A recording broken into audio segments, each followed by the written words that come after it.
We're honored to have Ambassador Dennis Ross and Greg Dobbs here to present on this very important topic.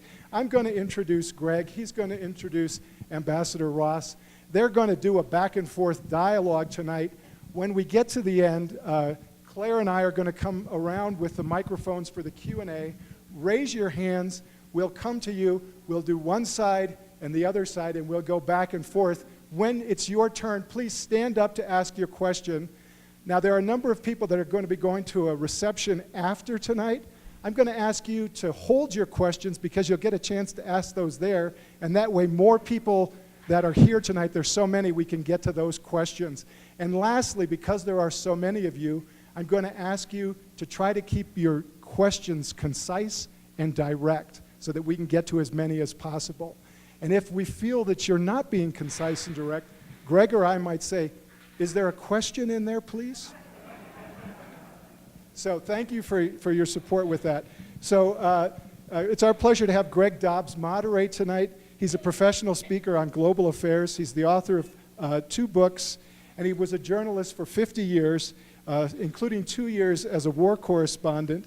And he worked for 2 American television networks. He's the winner of 3 Emmy Awards and the Distinguished Service Award from the Society of Professional Journalists. He also serves on our programming committee, and we're very pleased that he could moderate the program for us tonight. Greg?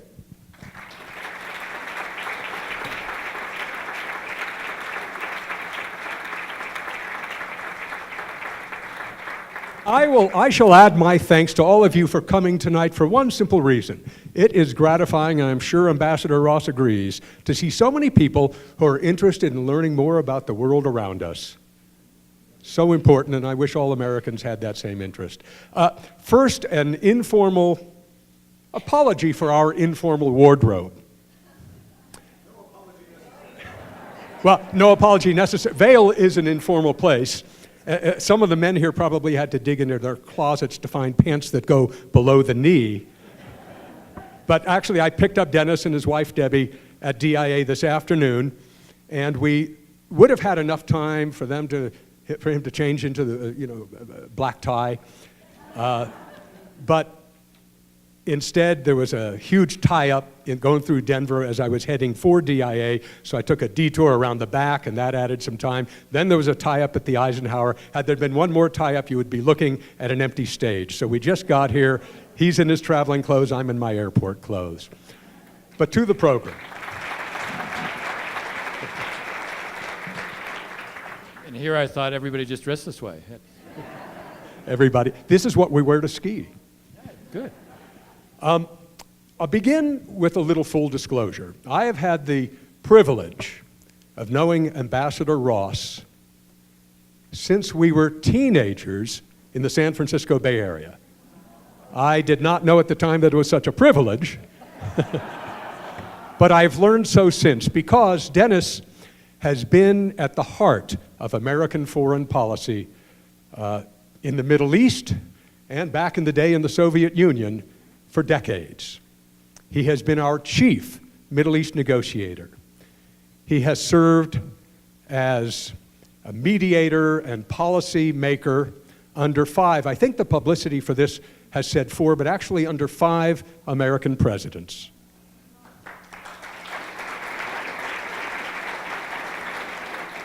And we were telling stories, because we do go back 55 years or so. I was a baby. We were telling stories in the car, and to show you just how well connected Dennis has been, particularly in the Middle East, I've asked him to tell one particular story, the one about the phone call. Okay, so my mother happened to be visiting, and it was right at the point when we were about to finish a negotiation between the Israelis and the Palestinians. I get a call, and it's Arafat, and the call goes on for a little while, and my mother doesn't know who I'm talking to. Now, I was trying to get us to close a deal, and so, how shall I say this? I raised my voice, and I became expressive. With Yasser Arafat. With yes. And as I'm going on, I finish, because I was really trying to persuade him he had to do something, and there was a consequence if he didn't. So when I hang up the phone, my mother says to me, "Who are you talking to?" I said, "I was talking to Yasser Arafat." And she says, "You talk to him that way?"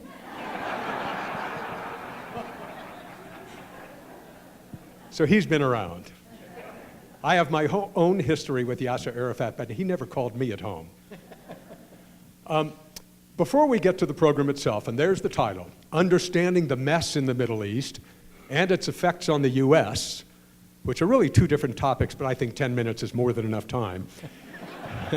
And Dennis is going to talk generally for about 10 minutes and address that, and then I'm going to ask some questions, and then certainly you'll have questions.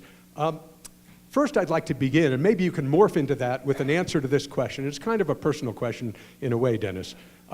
I, for 35 to 40 years myself, as you know, I went in and out of the Middle East as a reporter. And nowadays, when I give a talk to a group about the Middle East, I try to remember to say, if I tell you that I understand the people in the Middle East, kick me out of the room.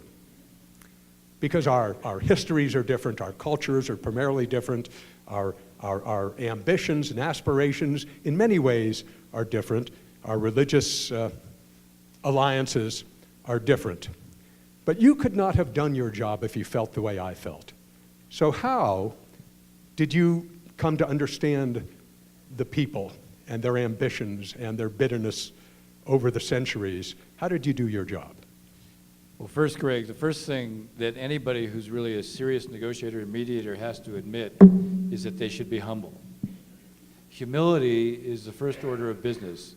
You're much more likely to get people to listen to you when you ask questions if it's clear you're not plumbing for information to try to get them to reveal what they don't want to reveal. Instead, you're trying to say, look, I'm really trying to understand why you feel the way you do. Where does it come from? Tell me the roots of certain fears. Tell me why certain objectives are so important. So the way I went about my job was to say, look, I'm in the process of trying to understand more about you. I don't know it all. Maybe I'll never know it all.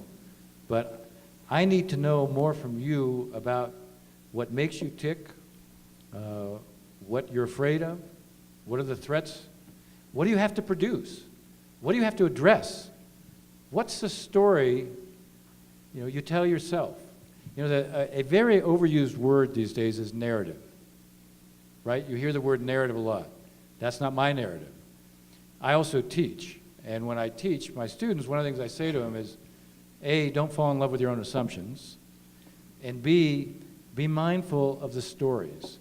Narratives are the stories that create a sense of identity.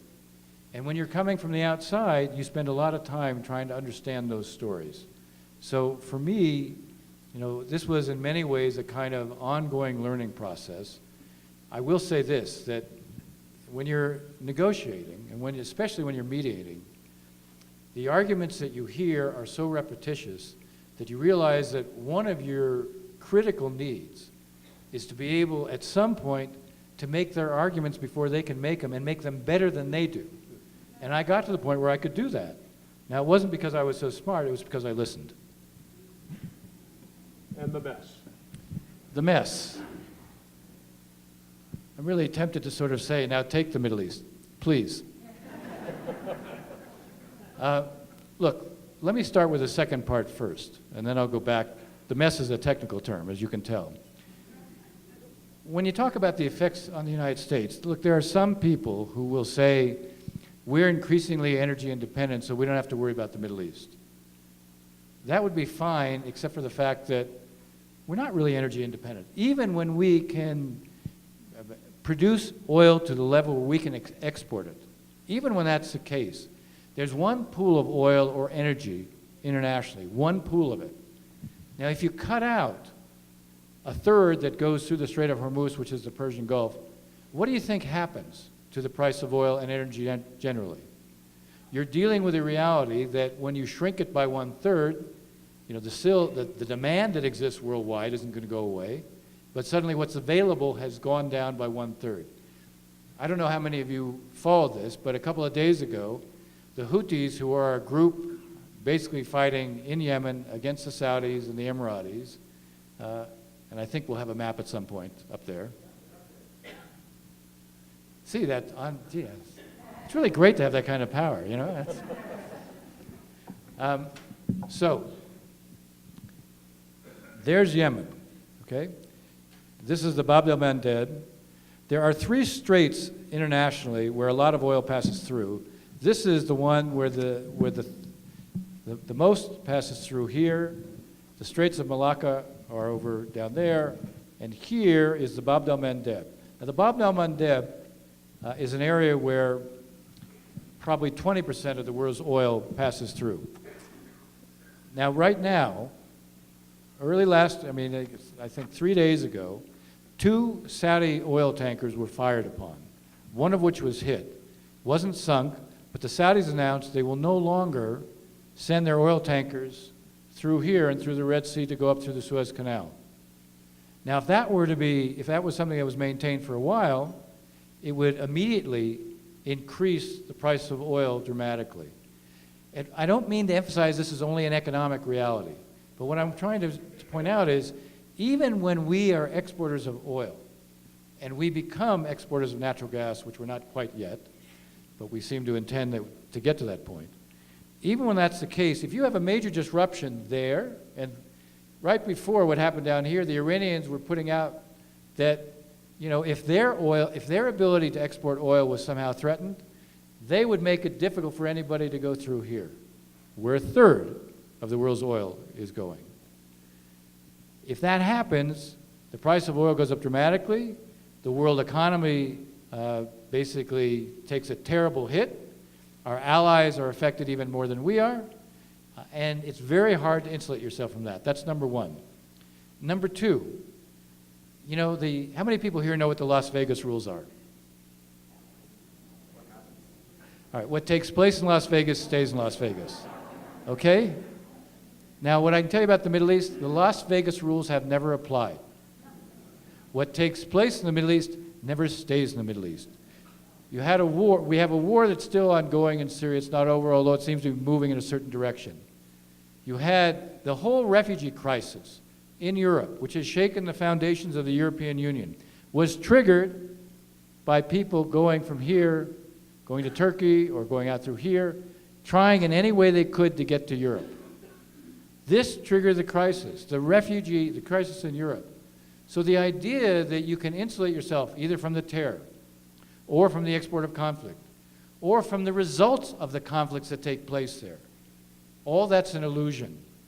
The Las Vegas rules don't apply. So whether it relates to transforming our well-being economically, or it relates to the flood of refugees, which has obviously not just affected Europe in terms of the well-being and the coherence and the underpinnings of the European Union, it has also given rise to populism, extreme nationalism, rejection of immigration, all the phenomenon that we've seen in Europe, and obviously we've seen emerge here as well. So if you're going to, in a sense, try to deal with many of the problems we're coping with, you got to go back to what's going on in this region. So that explains the effects on us. Now let's talk a little bit more about the mess. How am I doing in terms of time? Everybody go home, we're finished. Okay. Yeah, we'll give you 5 more minutes. Okay. One thing Greg told me is that there's a trap door up here. I exceed my welcome. I know where I'm going. All right. So my most recent book is a book that's called Doomed to Succeed, the U.S.-Israeli Relationship from Truman to Obama. Now, I mention it because I did a chapter on every administration, and not just its approach to Israel, but to the Middle East as a whole. Every single American administration, from Truman up until today, has faced a major Middle East crisis. Every one, either a crisis or a war. None of them faced what we face today. That's a big statement. I mean, we had a war between Iran and Iraq where there were 1 million casualties. We had 4 Arab-Israeli wars. And yet what I just said is none of that past is the equivalent of what we face today in the region. We have a war still raging, less so in Syria. We have a war down here, it wasn't just the Houthi missiles, that is probably right now challenging Syria for probably the worst humanitarian crisis. We have in the Sinai, we have ISIS still there. We're still dealing with the effects of the Iraq war. There is a war, I wouldn't say a war, there's multiple conflicts in Libya, 2 competing governments. There is Iran, which right now is building a corridor, basically a land corridor from Iran through Iraq, through Syria, to get to Lebanon and to the Mediterranean. All of this is consumed in conflicts. There is a sectarian conflict between Sunni and Shia, but there are Sunnis who fight Sunnis. This is not simply a sectarian conflict. It's not simply a national conflict. There are Persians, meaning here, and Arabs who are in conflict.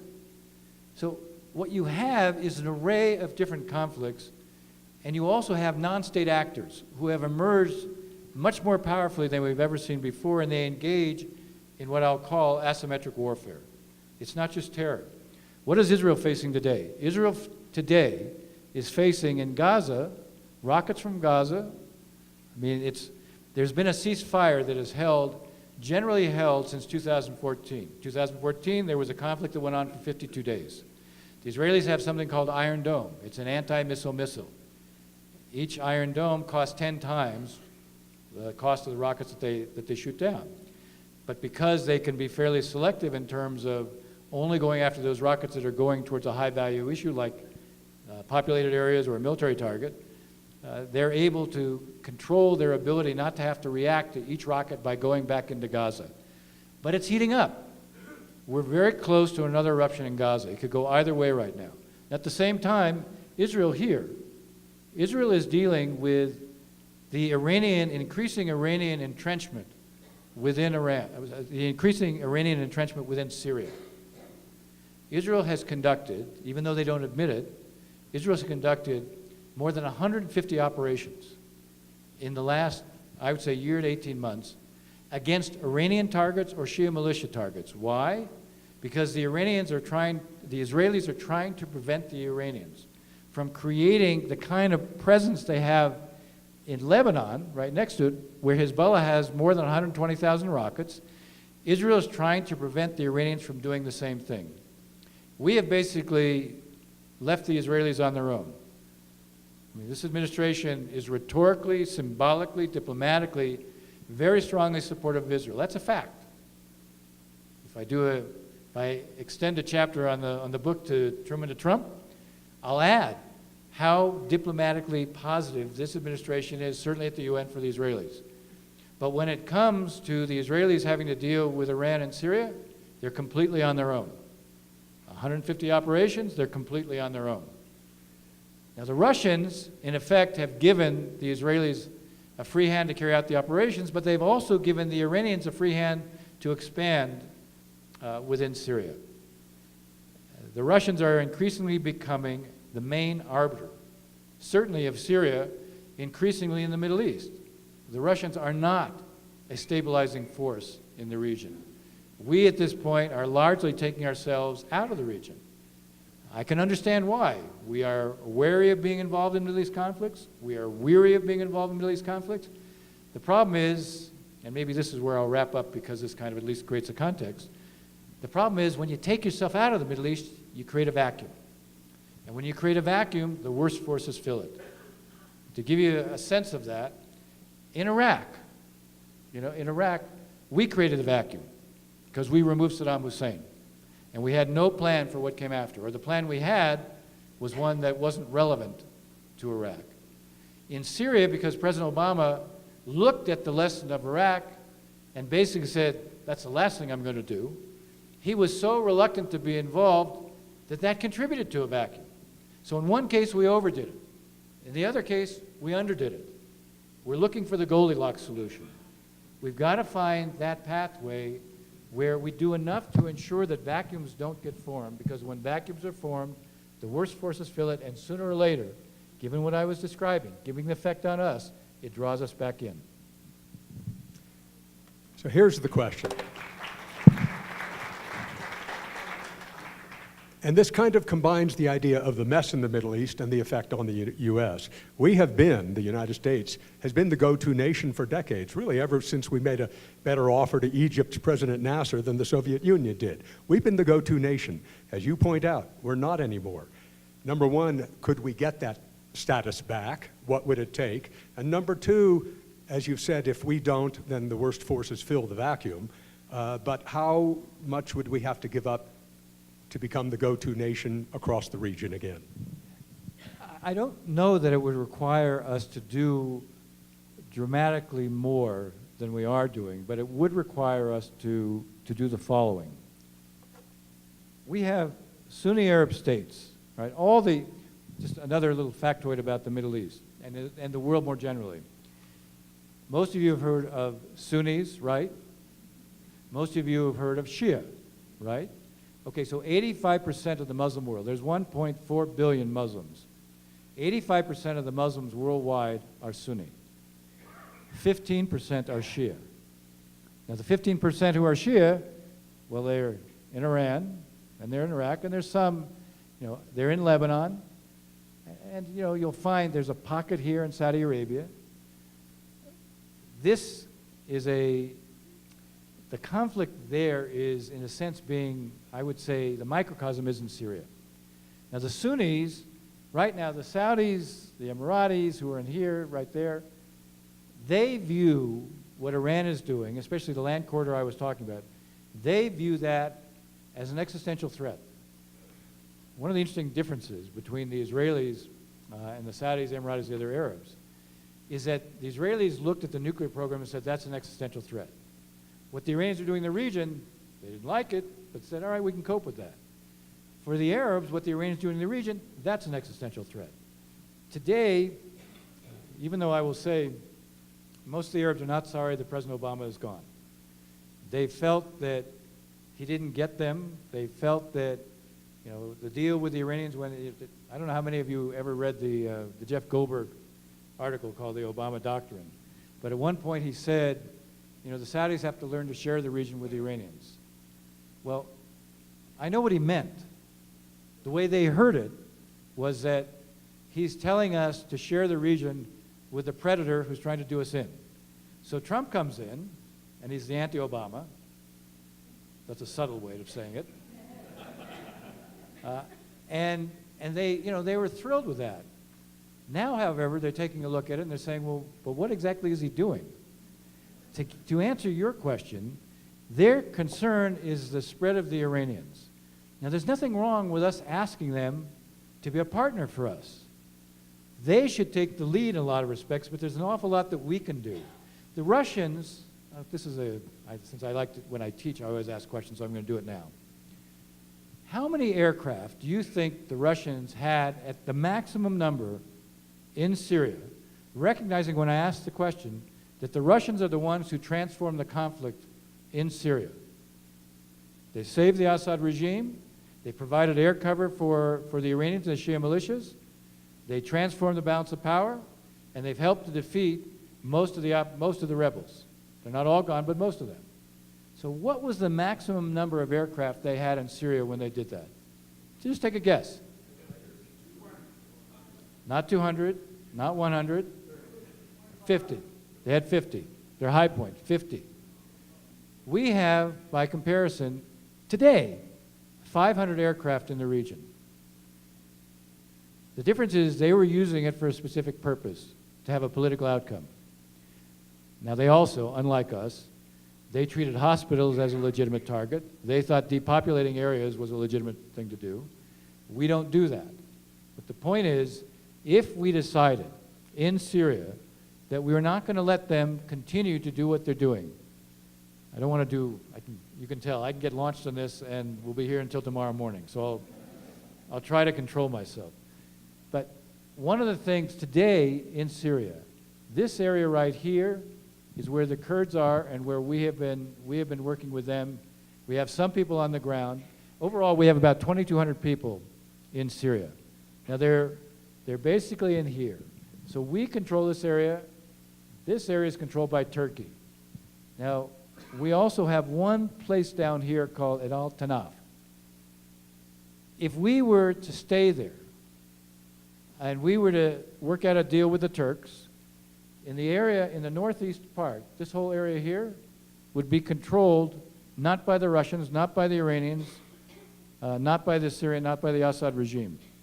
If we were to stay there and say, no more expansion of the Assad regime, no completed corridor through Syria because we can block it from here,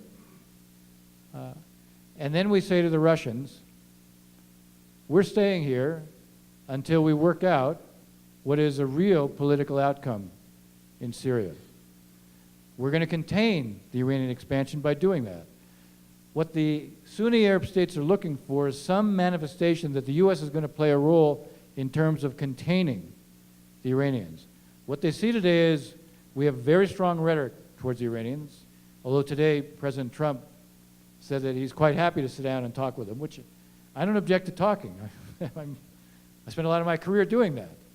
I don't object to that. We should be talking, but it's a little bit like the pendulum can swing a little bit, but if the pendulum swings 180 degrees, where you're basically trying to squeeze them really hard, and then you say, we're ready to talk. When you're trying to squeeze them really hard, they're probably not going to turn around and say, okay, sure, let's just sit down at the table. What has to happen now is for us to play a role in terms of containing the Iranians, which builds our credibility, builds our leverage, basically allows us to say to the Soviets, you agreed to a set of principles over time, and you haven't lived up to one of them when it comes to Syria. They agreed to something called the Vienna Principles back in November of 2015. And the Vienna Principles called for the following. They called for an immediate cessation of hostilities. They called for an end to the sieges of all the towns and cities. They called for unlimited, unhindered humanitarian assistance to every city that had been under a siege. They called for a new constitution to be drafted in 6 months, and they called for a political transition in 18. The Russians didn't live up to one of those principles. But it wasn't just during the Obama administration. President Trump, until the recent summit in Helsinki, had met Putin twice, and each time they came out with statements. The second time, particularly November 8th, they came out with a statement on a ceasefire and a de-escalation zone down here being protected. The area that has just been bombed heavily was the one that was a de-escalation zone that they had agreed to. 270,000 refugees created there, and our response to that was to rush to a summit with the Russians. If you want the Russians to behave differently, they have to understand, you want to be an arbiter? We're not leaving.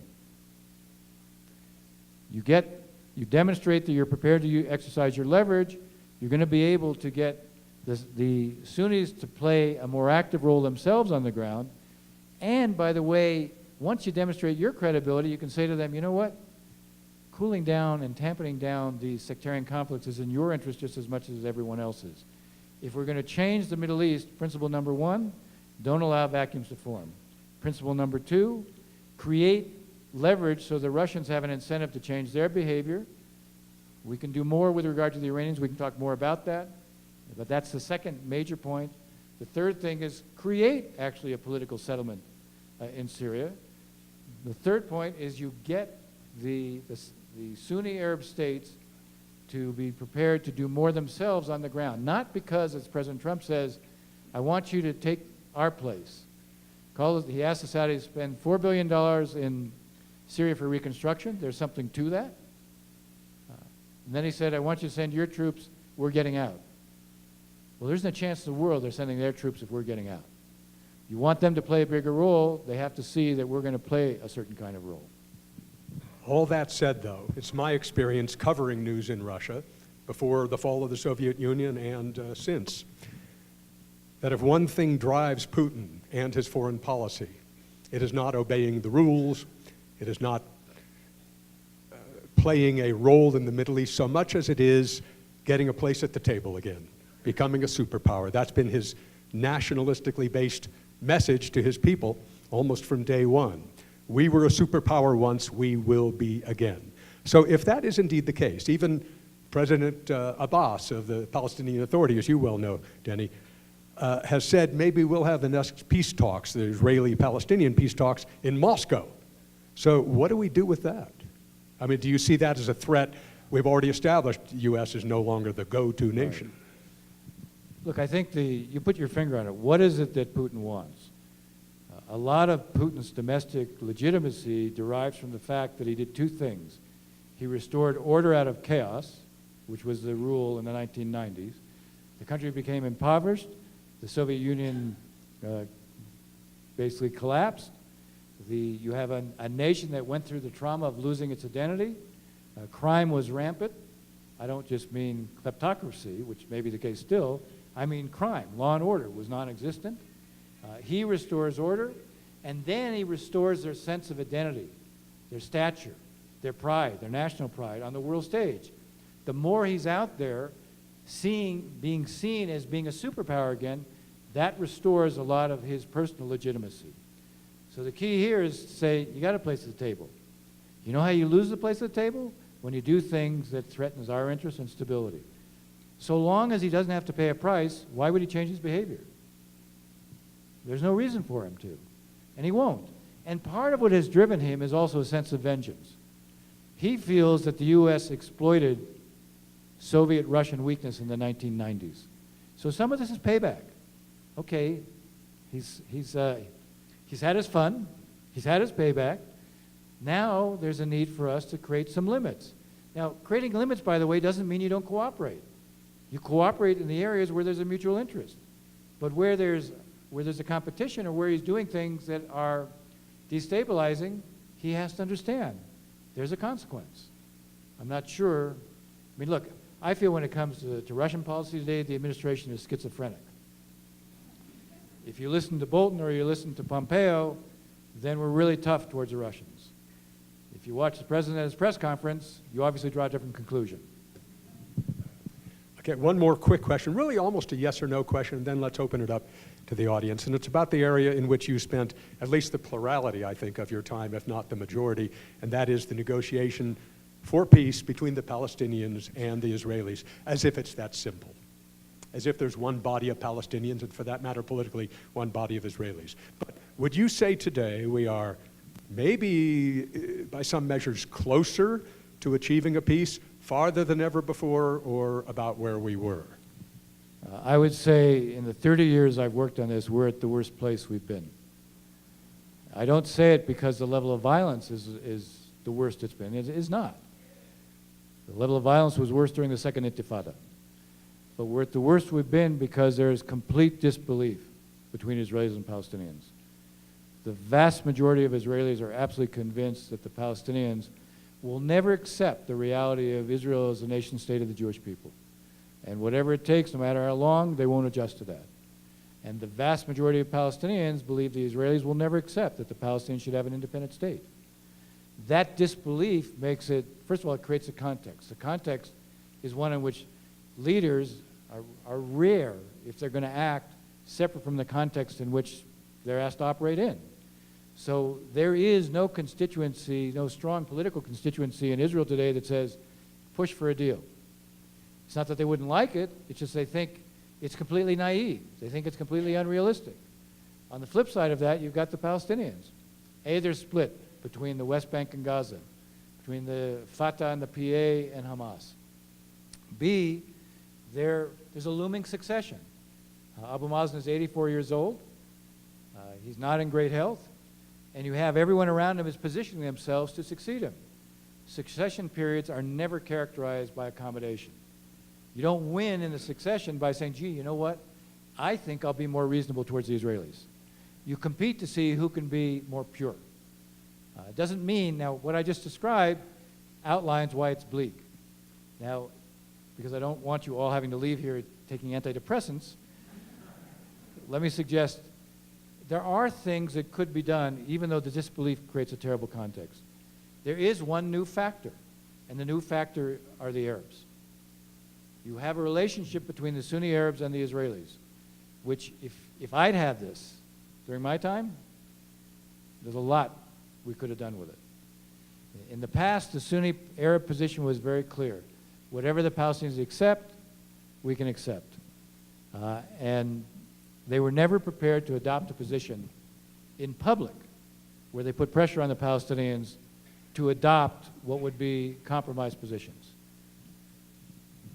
Today, I wouldn't say that they're about to go ahead and do that, because I don't think they will. But they have a subterranean, a covert relationship with Israel. And I'll tell you why. During the Obama administration, they became convinced that they could no longer count on the United States to meet what was most important to them. One of the things I've said about Arab leaders, what matters to them is their security and their survival. It never mattered to them. I'm not saying they loved our relationship with Israel, but they were never going to jeopardize their relationship with us because of what we did with Israel. What mattered to them about us was, were we there to guarantee their security and their survival? During Obama, they came to question whether we would be there because they saw a kind of disengagement, the pivot to Asia, the readiness to do a deal with the Iranians. But the fact is, under Trump, the language is different, the kind of belligerent tone is different, but the president's made it clear he wants out. He doesn't want in. So they began looking around and said, well, who can play the role that the Americans played? So they looked at the Russians and said, well, not the Russians. We may have to deal with them, but not the Russians. They're the ones creating the problem. Well, not the Chinese, because they're mercantilists. Well, not the Europeans. They're from Venus, not from Mars. And they said, how about Israel? Because Israel doesn't just talk about it, they actually do it. So today, with the two countries Israel has a peace treaty with, even if the society-to-society relations are non-existent, the security-to-security relationships are better than they have ever been. They're very significant, they're very far-reaching, and they, in a sense, I'll just say it this way, they have an operational character. But there's also a relationship under the table with all the Gulf states with Israel. Again, because you look around and you say, who's a bulwark against the Iranians? By the way, they're aware of what the Israelis are doing against the Iranians in Syria.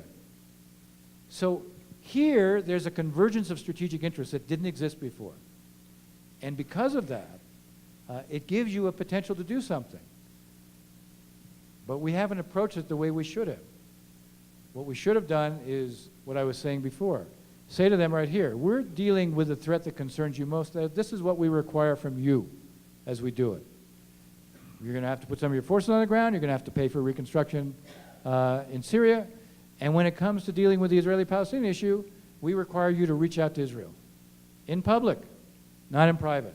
Now, why is that important? Because right now, the only way you're going to be able to do anything on the peace issue is if you get the Arabs to create an umbrella. The Palestinians cannot make a decision for themselves that looks like they're conceding. Their narrative, I use that word, their narrative, their story is they're the weakest player, they're divided. It's always up to the Israelis, or it's up to somebody else, it's not up to them. They've never rationalized the idea of compromise. But if the Arabs create an umbrella, then they can say, okay, we're doing this because our Arab brethren have adopted, have embraced this. But it's just as true on the Israeli side. 95% of the Israelis believe that if they make a concession to the Palestinians, they will get nothing from the Palestinians. 95%. There's a term. The Israelis say, we're not going to be a friar. Friar means sucker. We're not going to be a friar. But if they're getting something from the Arabs for their concession to the Palestinians, that changes it. So Arab cover makes this possible. The key, and there is, at some point, we may see a Trump peace plan, and I don't belittle it. I do believe that there's the Jared Kushner, Jason Greenblatt, David Friedman, I believe are actually making a serious effort to put together a plan. Whether it'll work is a different issue, because I think they need to be able to, they need to have an understanding that is worked out in advance with the key Arab leaders that they're going to embrace the plan when it comes out, not in private, in public. And that needs to be choreographed, orchestrated, negotiated before anything goes public. They need to ensure that Gaza doesn't blow up. They need to show they can do something on the ground.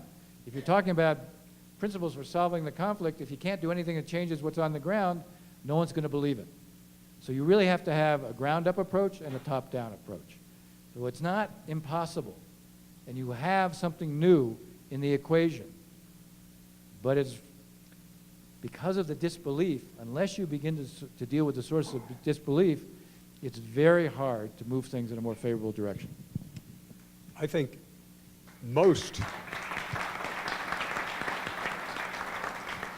I think they were applauding the fact that I was going to ask a question. I'm not sure. Actually, that's what I thought too.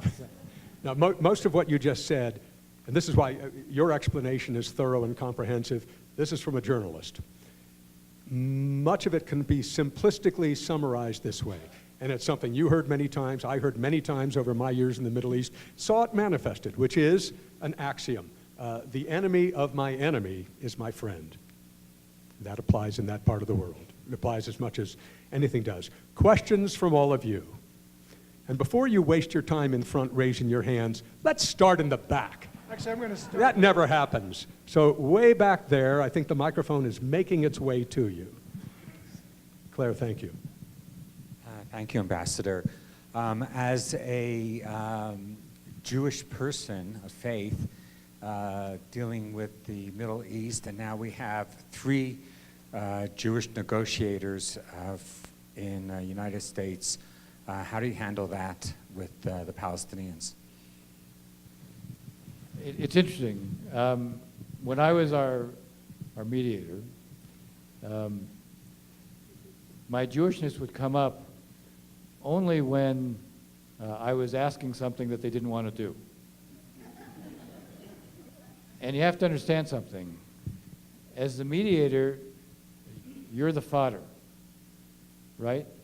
I mean, you can't attack the president, because if you attack the president, he says, well, I'm walking away. You can't attack the Secretary of State, because maybe the Secretary of State will do the same thing. Now, the mediator, you can attack. You know, I used to joke that I was the one who was attacked, but I was also the one, whenever they had a problem, I was the one who was asked to solve it. You know, people often ask me, well, was your Jewishness an issue? Honestly, in the negotiations, I never found it to be an issue. I would find it in the public domain, where there would be stories written that would say, well, you know why he's so hard on us. That's the way it would be.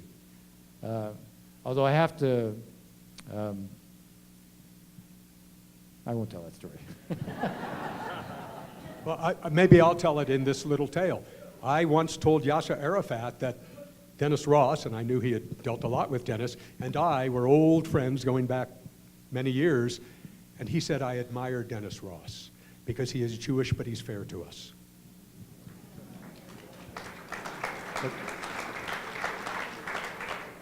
Actually, I hadn't heard that story.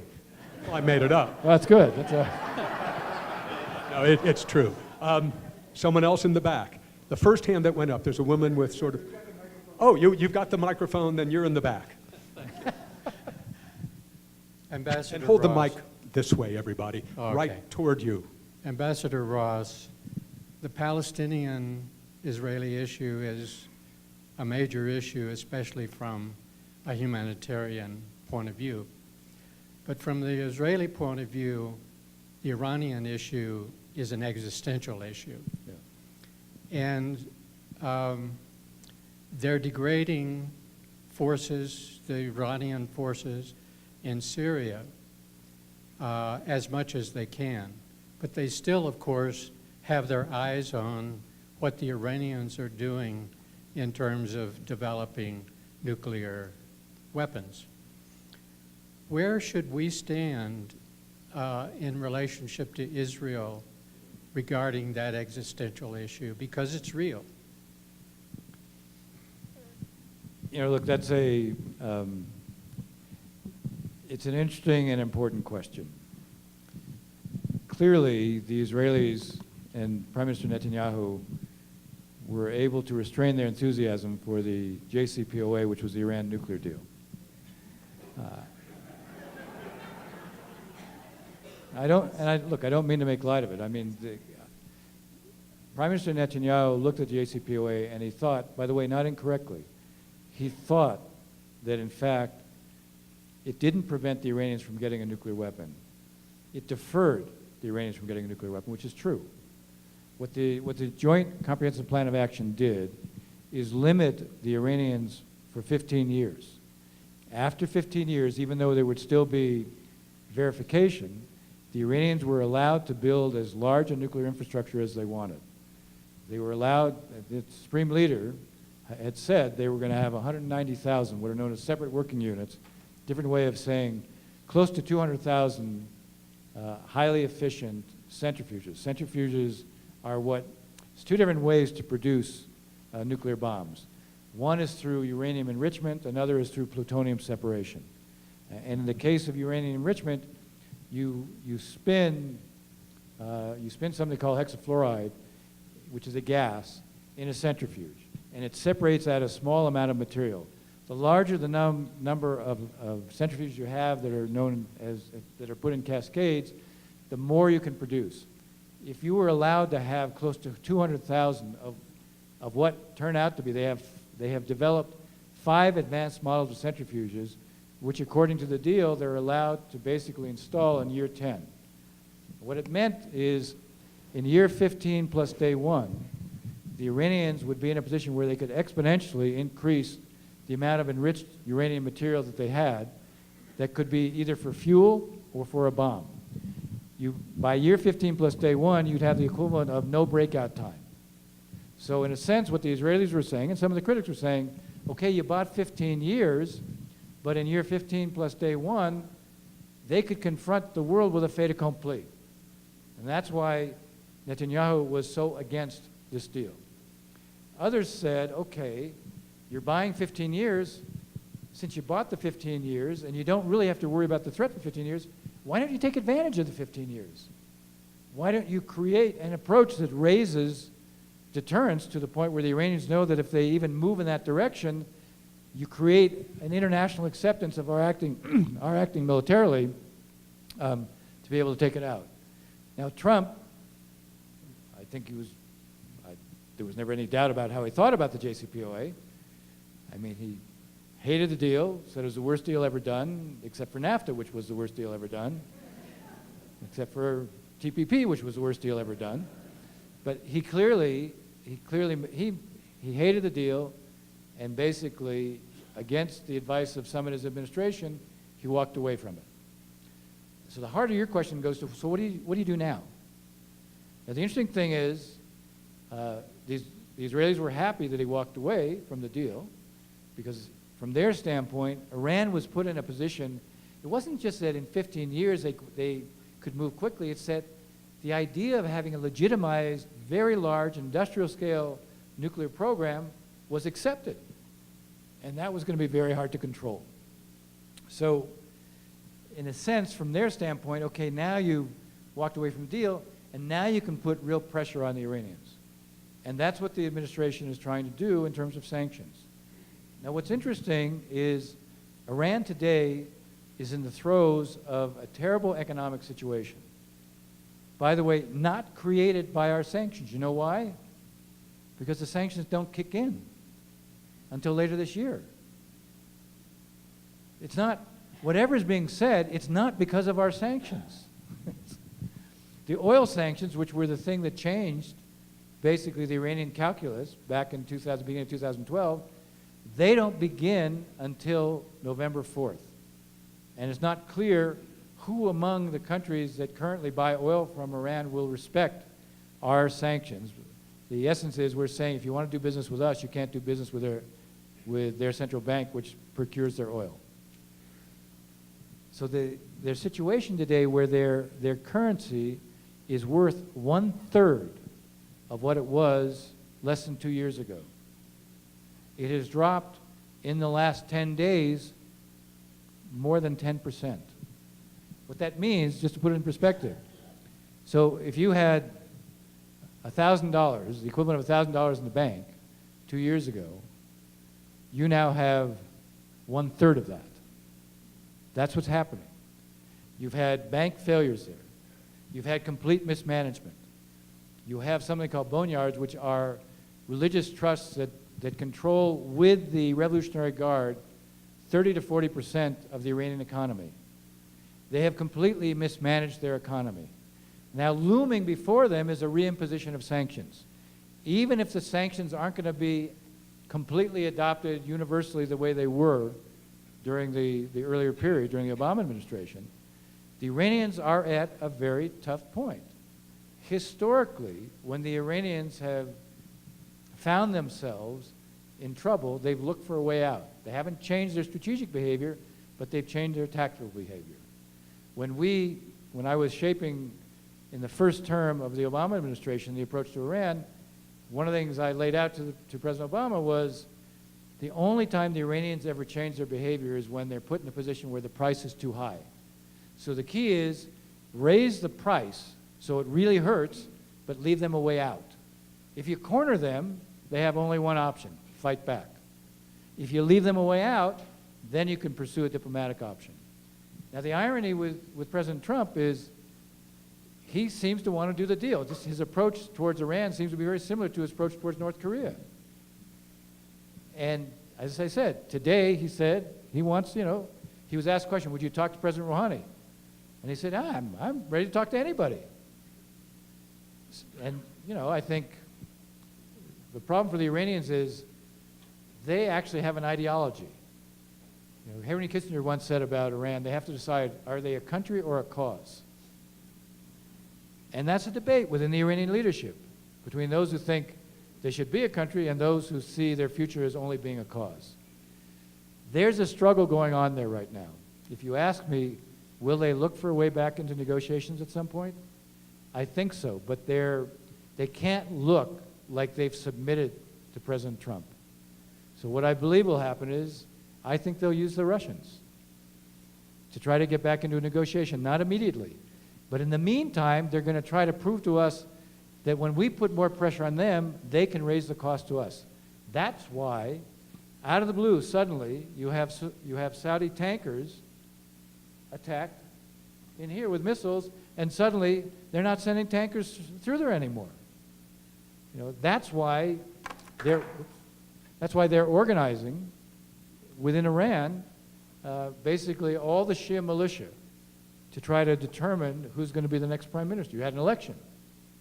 They're focused on what they can do in the region to raise the cost to us at the same time that we're trying to increase pressure on them. So, long-winded answer to your question. We should try to change Iran's calculus on their nuclear program. Thank you. We should. There were flaws in the JCPOA. I don't think it's impossible to change the deal now. I think it's impossible if we're taking the lead on it. But to give you an example, the restrictions on the output, the enriched material that could be produced, they end in 2030. The restrictions on the kind of centrifuges that can be spinning end in 2030. The numbers of centrifuges that can be operating end in 2030. The level at which you can enrich. For 15 years, they can only enrich to 3.67% of the enriched uranium. Weapons grade is 80 to 90%. There's nothing in the JCPOA that says the day after, 15 years plus day one, they can't produce highly enriched uranium. Nothing. So there are things that could be done. One example would be, what if we said, okay, you know what? You want the sanctions lifted? Instead of 2030, it's 2050. The one thing I feel confident of, the Iran we see today isn't going to be in 2050. That won't be the Iran that you see. It will change. 2030 is too soon. Add another 20 years. Is that impossible to get? I'm not so sure. I'm not so sure, especially given where the Iranians are right now. I mean, I have one other word on this. Once I get launched, I can't stop. I guarantee you, when we were teenagers in San Francisco, he didn't know any of this stuff. No, actually, Greg used to lecture to me on these things, and I listened. Ambassador Ross. I just want to add one point to this. There are demonstrations almost every week in Iran right now. And they're coming from the lower classes that have been the backbone of the regime. Some are simply work stoppages. they had basically a trucker strike throughout the country. They had a strike because of the drought. Again, because of mismanagement, they built dams the way they shouldn't have. There's a water shortage. So there is a level of unhappiness right now that creates a vulnerability for this regime. Now there's a struggle, as I said, the Revolutionary Guard. Their attitude is hunker down, let's create a confrontation. It justifies stricter internal controls. We can push for stronger controls here, more of a police crackdown. That's our answer. I'm not sure that's what they're going to decide right now, but this is basically, you're watching what is a play within Iran, and we don't know exactly where it comes out. I'm going to add this about Iran from my own experience. I covered the revolution there. I covered the hostage crisis there. Now, it was a long time ago, but unlike a country like this where everything changes at the pace of machine gun fire, the characteristics of some nations, and Iran is one of them, don't change that fast. And all the time I was there, which was probably the plurality of over three or 4 years, there were forces for moderation. That's a relative term. Moderation in the Middle East is different than moderation here, but there were forces for moderation and or forces for a radical approach to the Islamic Revolution. Those forces, from what I now read, are still there. Whether they prevail or the radical forces prevail, none of us can safely predict. But they are there. So I, for one, am not hopeless that ultimately they will not be a nuclear threat and that ultimately they will look for some sort of accommodation to rejoin the nations of the world. Is there another question? I promised the back on this side, so let's go there. Ambassador Ross, thank you very much. I have a question about two countries on either end of the Arabian Peninsula, and I'd like to get your thoughts. The first one is Jordan, and we hear mostly just about it getting more and more unstable. And the other one is Oman, which we never hear anything about. Could you please address a little bit to those two countries? Do you have the pointer? The pointer? Hold on, sir. I have no idea. I'm going to feel around for it. But because of the microphone, you know I'm down here. We've got a backup. You got a backup? Oh, here it is. Oh, never mind. Okay. How about a little applause, please? And this is Vail. We're athletic here.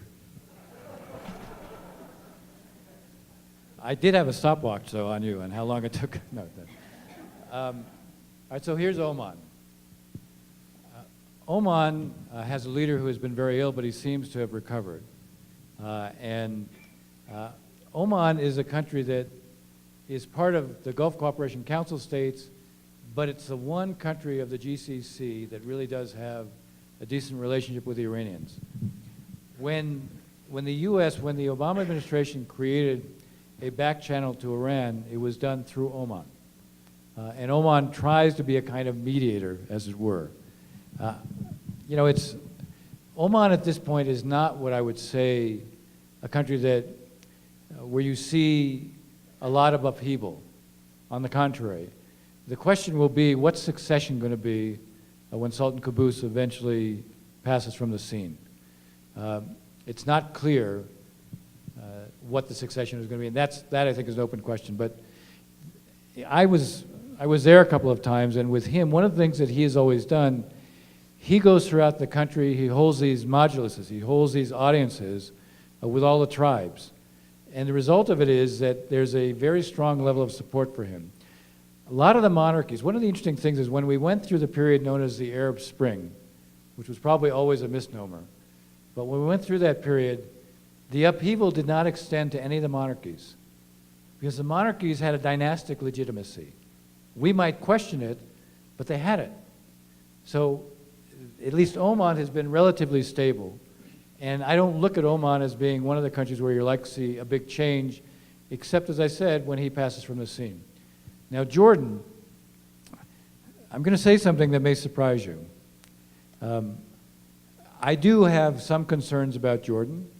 because Jordan has had to absorb so many Syrian refugees, which followed on to the Iraqi refugees that they absorbed, and obviously over the years to the Palestinian refugees that they absorbed. Waves of refugees have always gone to Jordan. And in the case of the Syrian refugees, I actually went to the Zatari refugee camp, which is in northern Jordan. It was, at the time, it was the 4th largest city in Jordan. Only Syrian refugees. The people I spoke to there wanted to go back, but I think the prospect of going back is really daunting. And in fact, so much of what's taken place in the war was designed to make it increasingly less likely that they would want to go back. Areas were depopulated, and anyone who went back, you didn't know what happened, what the Syrian regime would do with them.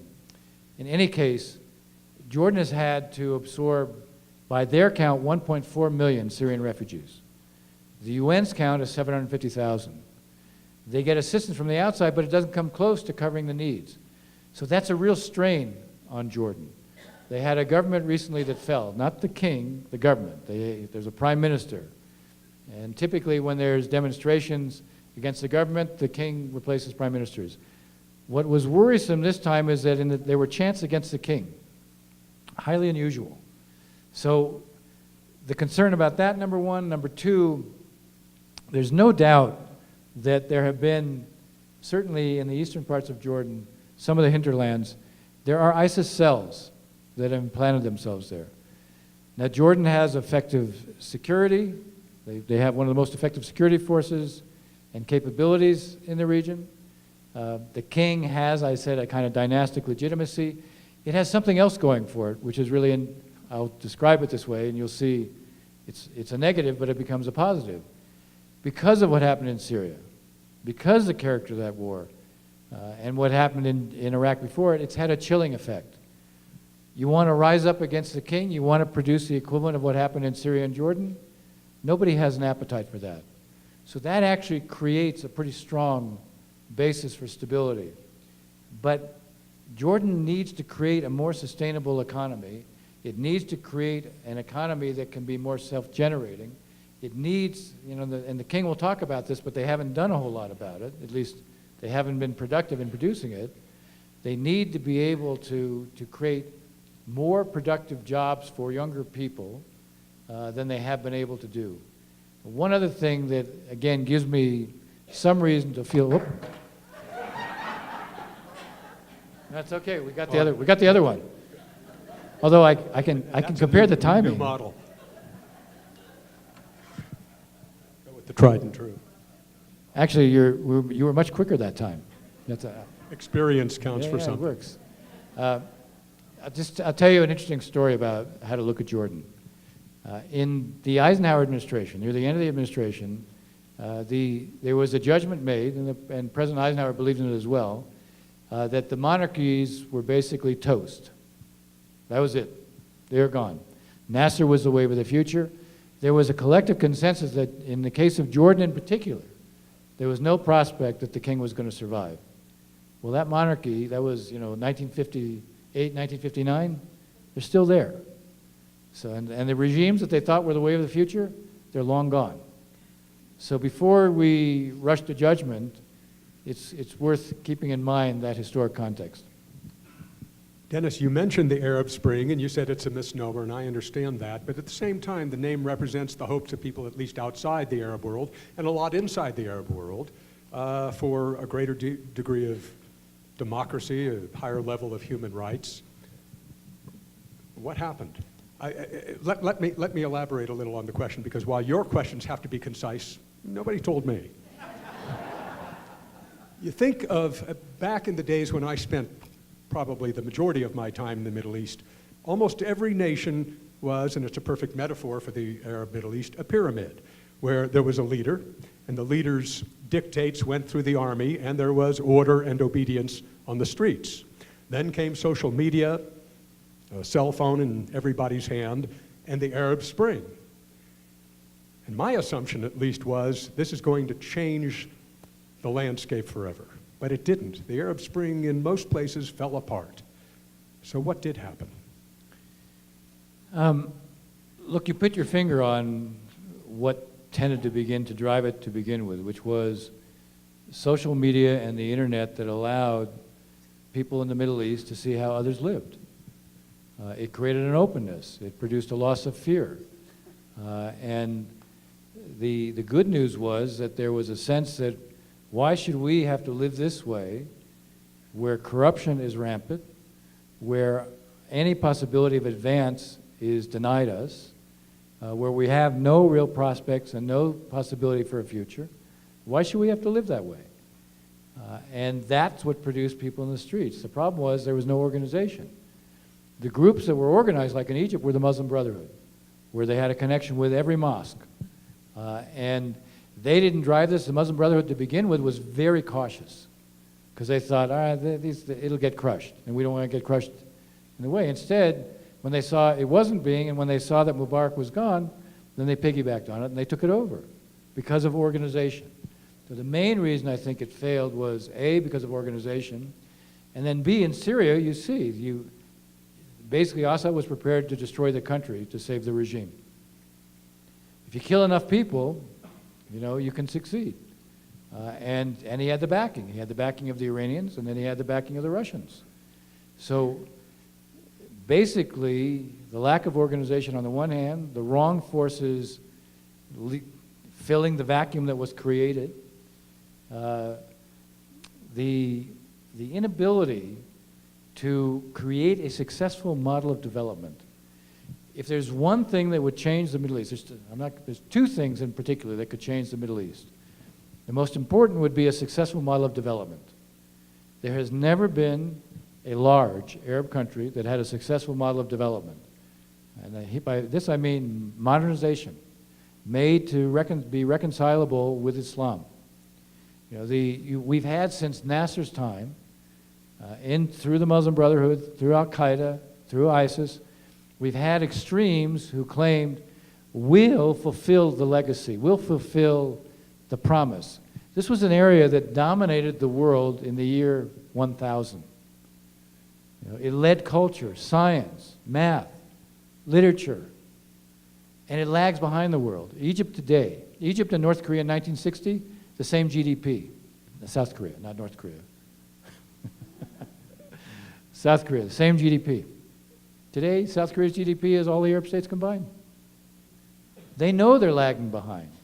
So a successful model of development is a key. To get there, they need a rule of law, and to get there, they also need respect for minority rights. There is no Arab country where we see respect for minority rights. You want to transform this region? Start with that. But when in your sessions of consultation and negotiation, not just with Israelis and Palestinians, but with leaders all over the Arab world, when and if you said that to them, how did they respond? Oh, really well.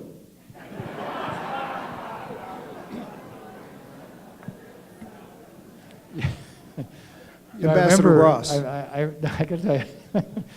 Ambassador Ross, first, thank you for sharing your expertise with us tonight. I'm back here, back in the back, I center. got you. My question has to do with Turkey.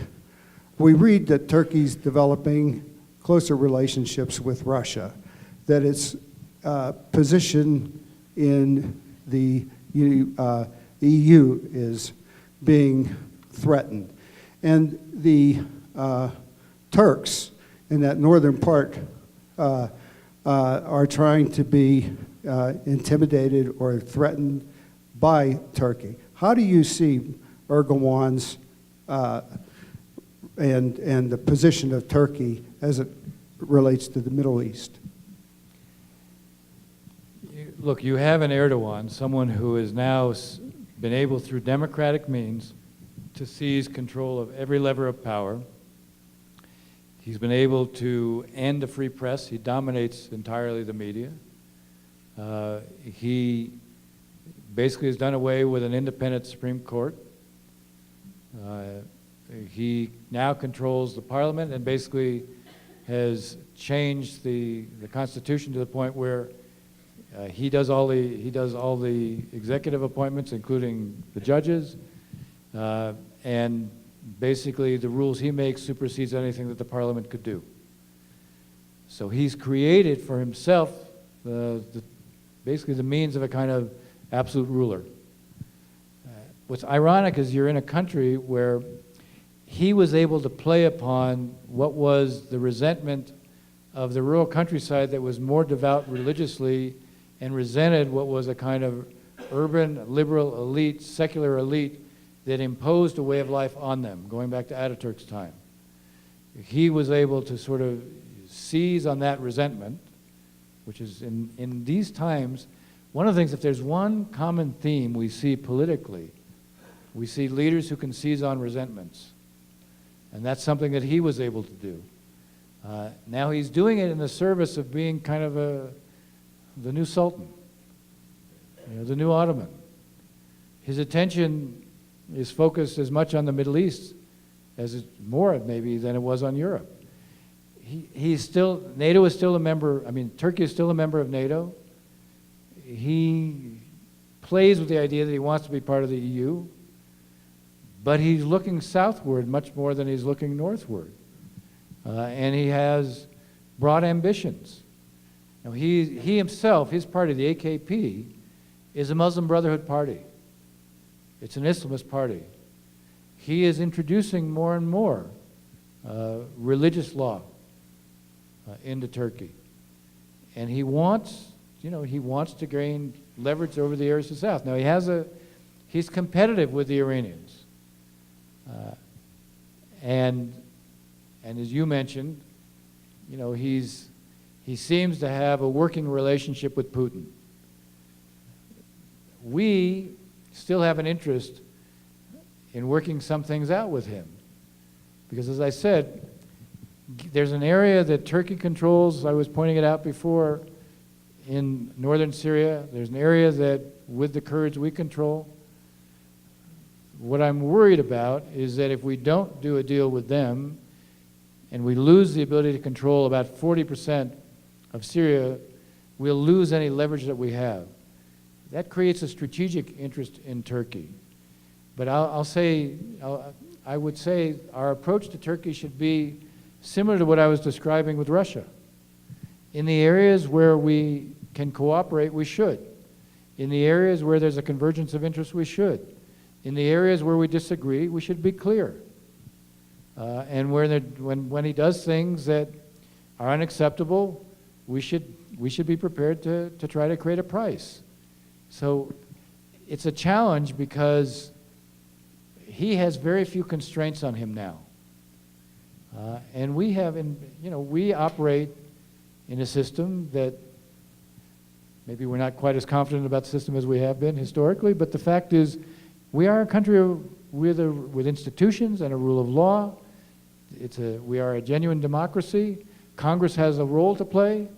And so some of the things that we might want to do with him or towards him, maybe we won't find it so easy to do.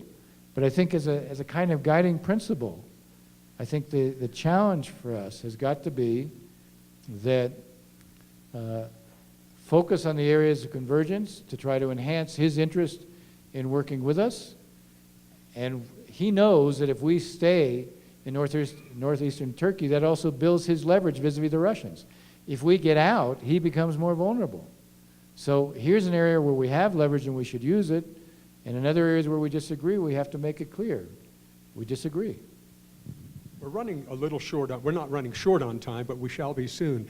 I'd like to ask you, because the question started and you didn't really get to answer the question about how Arab leaders around the region responded when you said you need development, you need rule of law on the streets to evolve as a society, but in a couple of sentences. Yeah. Oh, now just one. Well, no. Well, before I said really good, now I'll say they didn't appreciate it. They didn't like it. And they would make excuses for it. The one excuse that was, I'll tell you a story. It was with the Egyptian foreign minister, and I was talking about reform in Egypt. And he said, well, we couldn't possibly reform now. We can't possibly reform until there's peace between the Israelis and the Palestinians. And I said, wait a second. Let me get this straight. you're saying you can't reform, and reform would make you stronger. You can't do that until there's peace between the Israelis and the Palestinians? He goes, yes. So I heard that right. He said, yes. So I said, so in other words, it's an excuse. And he said, let's change the subject. Another question. Who has the microphone? You do, okay.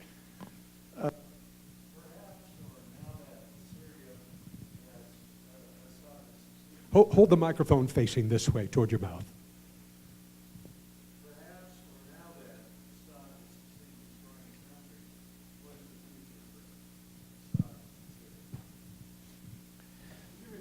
What is the future question for was, Assad in Syria? right.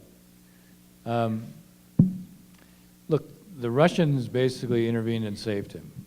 What's interesting is the Iranians and Hezbollah and Shia militias from as far away as Pakistan were brought by the Iranians to Syria to save him. And he was still on the brink of being defeated. The Iranians went to the Russians and basically said, you need to intervene.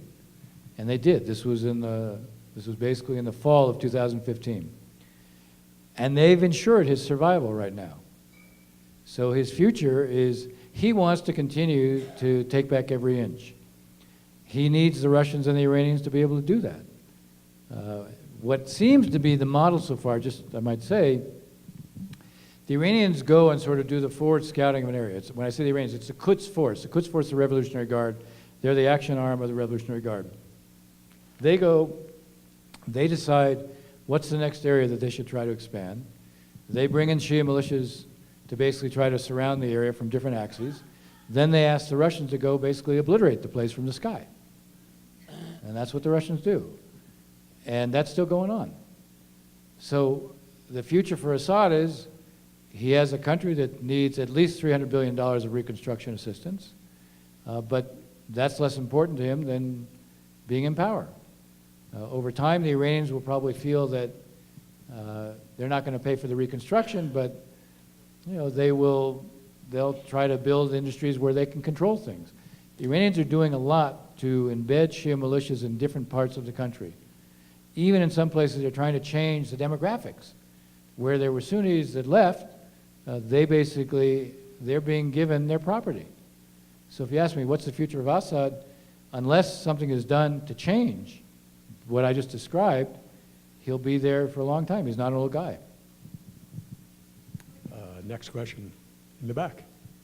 Ambassador Ross, could you comment on Saudi Arabia, because that country has not been mentioned in all our discussion, given the really what seemed like dramatic changes going on in social and economic policy, but also commenting on what they apparently consider existential threat through Yemen from Iran. So, I'm glad you raised the question because I talked about the convergence of Sunni Arab interests with Israel and why that is a potentially significantly positive development. There's a second one, and that's within Saudi Arabia itself. Saudi Arabia is undergoing an economic social revolution. It's the only way to put it. I've been to Saudi Arabia twice since Mohammed bin Salman, who is the crown prince, he's not the king, he's the crown prince, but he's the driving force behind the changes there. I've been there twice since he's assumed this position. One of the ministers, when I was there, said to me, "Welcome to our revolution disguised as economic reform." And MBS, as he's known as, he was very clear that Saudi Arabia could not stay on the path it was. It had to diversify its economy, but to be able to diversify its economy, it had to change socially. Now to do that, it had to take on the clerical religious establishment. To do that, it also had to take on all the entitlements of the royal family. And the only way to do that was with a revolution from above. Now it's a social economic revolution. That's why women are driving. That's why you now have concerts there. That's why Six Flags America is going to Saudi Arabia. now you have dance there. Now you have cinemas that have opened up. This is a social revolution. It's not a political revolution. This is still, the Saudis are not going to be citizens. They're still going to be subjects.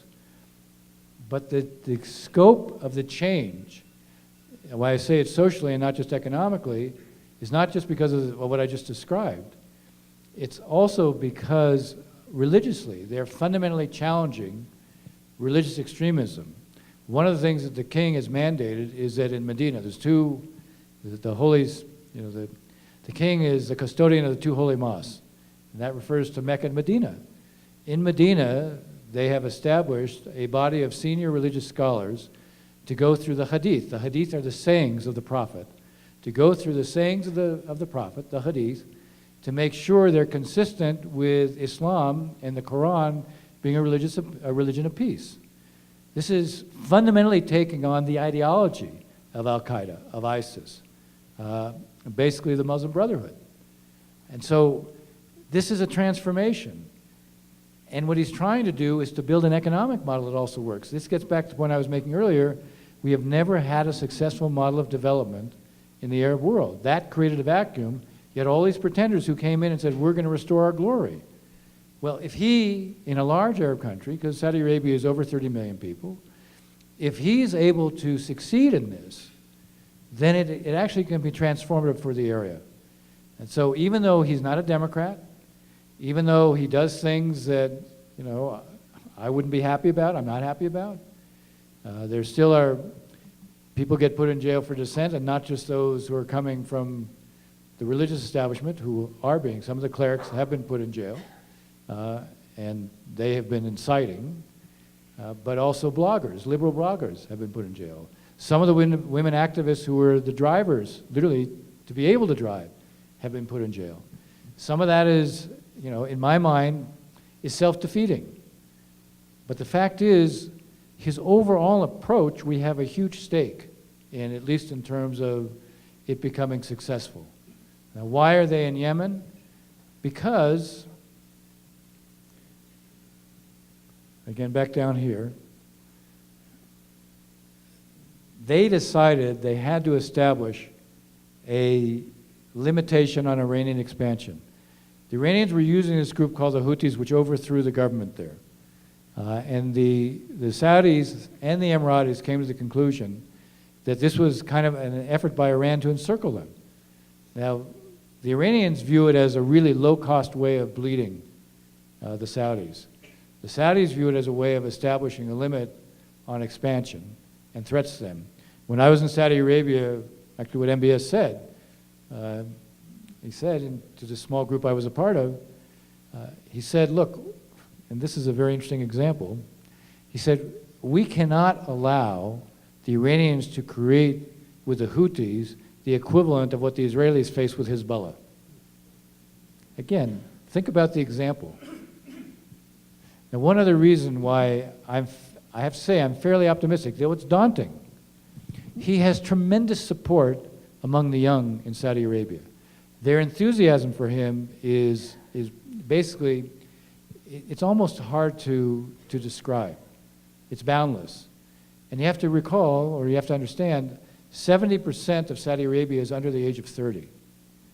So that 70%, they look at him, first of all, he looks like them. He's 32 years old. He doesn't look like a typical Saudi leader. And he's created this sense of possibility and opportunity. It was precisely the lack of a sense of possibility that produced the Arab Spring. So according to different polls I've seen, he has, among Saudis between the ages of 18 and 24, he has 90% support. Now that gives him space to try to carry out the reforms, which, as I said, there's a long historic culture here of deep conservatism, and he has to overcome that. Now the good news for him is he's got a lot of younger people who can make up an increasing part of the workforce. And they have like 80,000 students who are in this country now, more in Western Europe, or at least on top of that. Many of them are coming back. I met, when I was there, I met a young Saudi who had just returned from getting an advanced degree at the University of Kansas, and he didn't have to come back. But he said, no, I wanted to come back. We can shape our country now. I went to King Abdullah University is in a, it's not King, they have a College of Entrepreneurship, and it's in King Abdullah City, which is on the Red Sea. It's just above Jeddah. And I went there and I met with a co-ed group, okay, all in their 20s, half and half. Every single one of them was completely enthusiastic about what they were able to do now, what were their possibilities, how they could affect the destiny of their country. You can't make up that kind of enthusiasm. What is significant about what's going on there is it's homegrown. One of the mistakes we've made over time is we can't change these places from the outside. We can help. We can support those constituencies, and we should, to try to make the changes, but we can't make the changes for them. One of the arguments I made about the Palestinians, I said earlier, it has to be ground up. One of the mistakes we made was when Salam Fayyad was the prime minister of the Palestinian Authority, not the leader, but the number 2. He was unusual as a Palestinian because he said, let's just build a state from the ground up so we can't be denied. And we should have done much more to help him than we did. We should have showed his way works. That's what, in a lot of what you're trying to do is, those who are trying to do the right thing, our role is to be as supportive as we can and help them out so they have a chance to succeed. We can't substitute for them, but we can certainly do more for them and with them. One quick anecdotal insight back to Saudi Arabia about... I've given this gentleman the microphone. And he should use it. And He is ceding. Okay, well, thank you. I hate to take it away, but we are... You're okay? We've got time for this, Okay. and then I've got just a closing remark. So, Okay, anecdotal insight Thank you. into what the Saudis, the reformers, are up against. And this is something I'll bet you've observed as well. I was flying across the country, flying south to what's called the Empty Quarter, with the Minister of Information. Now, we were in his own 727. The big deal ministers have 747s. But we were 7 of us in a 727. And he was a hip guy. He had gone to high school, boarding school in Britain, then he'd gone to university in New England. He was a hip guy. If you just met him on the street, you'd think, this guy thinks like me. But when I raised some of the kinds of things that we Americans think about how they treated their own people, he said, I can explain it very simply. You Americans have disturbed the natural order. We do things the way they're meant to be done. That's what the reformers are up against. Right, and he is taking that on, and it's. I mean, there's a bifurcation in this country too among the specialists on Saudi Arabia. Some of them fell in love with the Saudi Arabia that you described. That was their expertise. How dare somebody come in and try to change things? And so there's a certain cottage industry of criticism of MBS that comes from those who just can't wrap their minds around the fact that Saudi Arabia could really change that much. Well, obviously, as you gathered, I'm not one of them. I wrote an article after the first trip I went there, and I said, I've been going to Saudi Arabia since 1991, and I went to a different country. And that's a country, yes, it has to change politically over time. I asked a different 30-year-old, actually, let me give you a little bit of the sense of how things have changed, even in the government. So I met the Minister of Intelligence. My last trip was in February. Met the Minister of Intelligence, sitting on his side. He's got 5 people on his side. 2 of them are women. I sit with the Minister of Foreign Affairs, Foreign Minister. He's got 6 people on his side. 2 of them are women. Never would have happened before. You can't, there are manifestations of something significant going on. I was at the Royal Court, and I was being shown around. They have a strategic center and media affairs center combined. I'm walking around, I'm asking questions, and one of the guys walking around with a laptop. And I asked a lot of questions.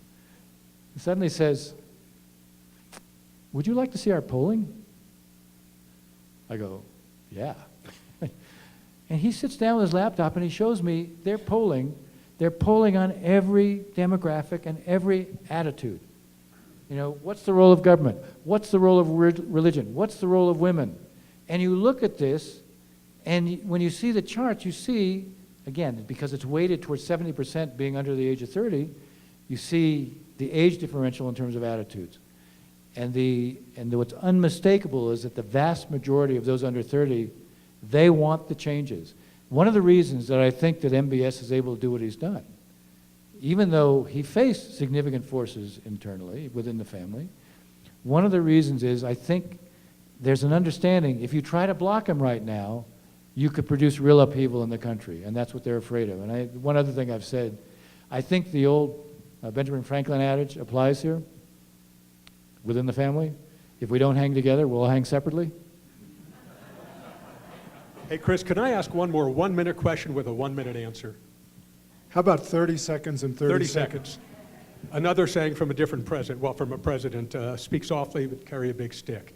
I know you well enough to think that when you were a negotiator, you didn't swing a baseball bat when you went into the room. We now have all of this that we've talked about and more is in the hands of the Trump administration, which really means the president himself, and he walks in, screams loudly, and swings a baseball bat.